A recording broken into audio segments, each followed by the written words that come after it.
Olá, bom dia. Hoje vamos falar sobre um artigo. Esse é um espaço para quem gosta de esteroscopia, para quem curte esteroscopia, e a ideia é sempre trazer um artigo novo e comentar aqui em português e analisá-lo também. Então, hoje vamos falar desse artigo que fala de endometrite crônica. Ele é um estudo novo, foi publicado agora em 2025, do professor Ettore Cicinelli, que é o professor que mais estuda endometrite crônica, essa patologia tão difícil de você diagnosticar e de tratar também, é um estudo italiano. E aí, falando um pouco sobre endometrite crônica, né, a relevância da endometrite crônica é uma patologia que a gente praticamente só diagnostica na esteroscopia.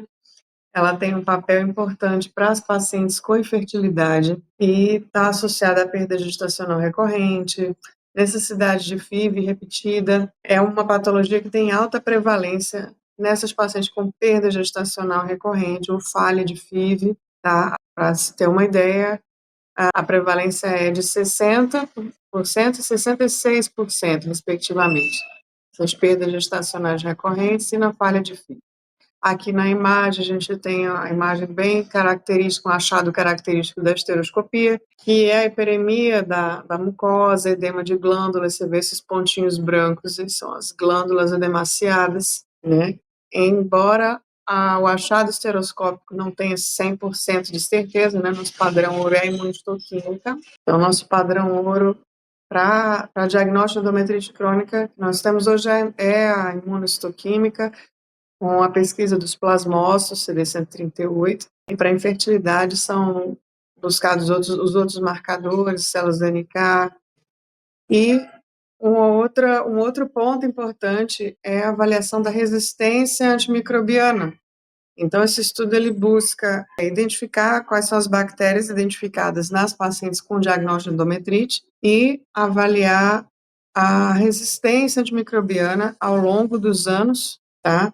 É um estudo que ele é descritivo e ele é transversal. Então, foi feito, o estudo transversal tem um nível de evidência interessante, abaixo dos estudos de corte, de caso controle. Então, falando do estudo, foi realizado na Itália, na Unidade Ginecológica Policlínico Bari, de 2020 e 2024.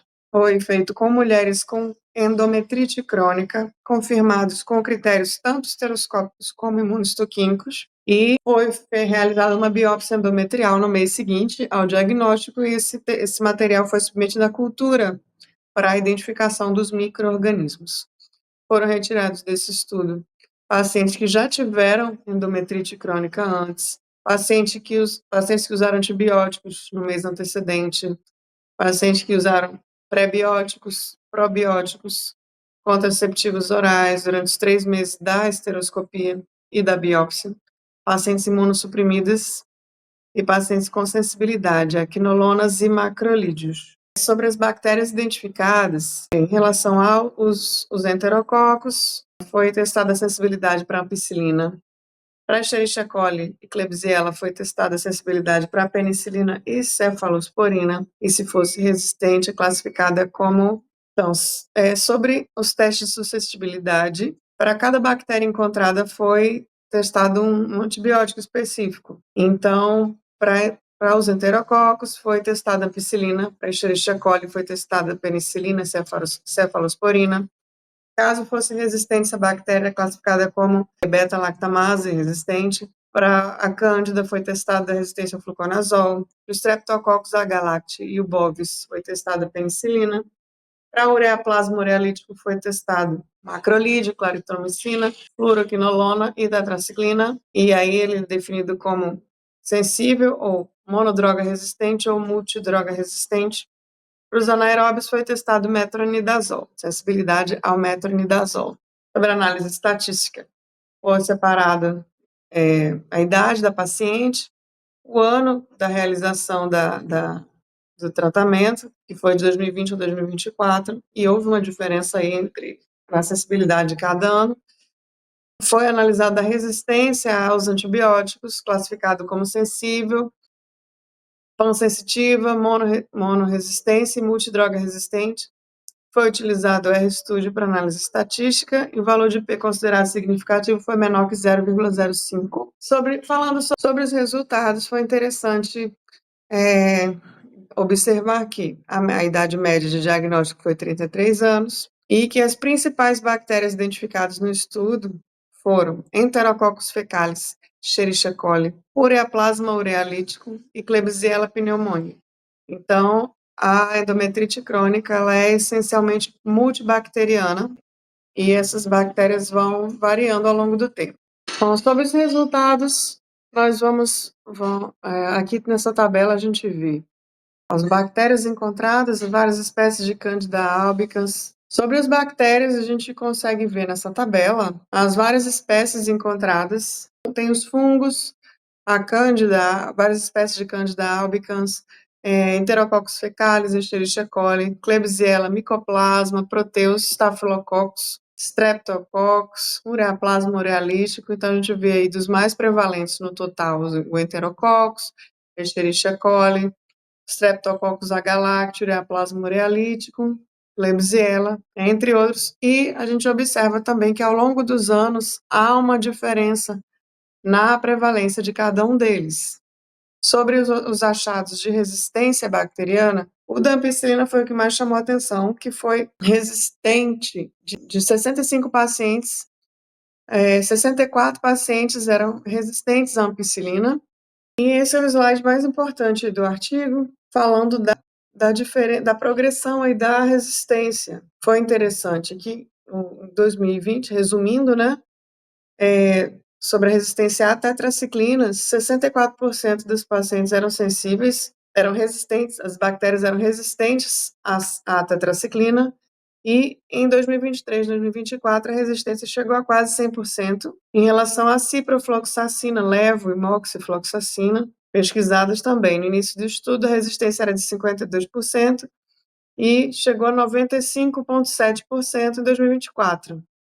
Sobre a clindamicina, em 2020 a resistência era de 42% e chegou a 60% em 2023. Sobre o metronidazol, também a resistência começou com 21% em 2020 e em 2023 chegou a 60%, 56% em 2024. Coloquei aqui em verdinho a claritromicina porque foi um antibiótico que não se observou uma variação ao longo dos anos e com a taxa de resistência baixa. Então, é interessante chamar a atenção aqui para a claritromicina, que talvez ela seja um antibiótico que vai ser indicado como mais indicado mesmo mais para frente em relação ao tratamento de endometrite, por não induzir tanta resistência bacteriana como os outros, né? O que a gente vê disso?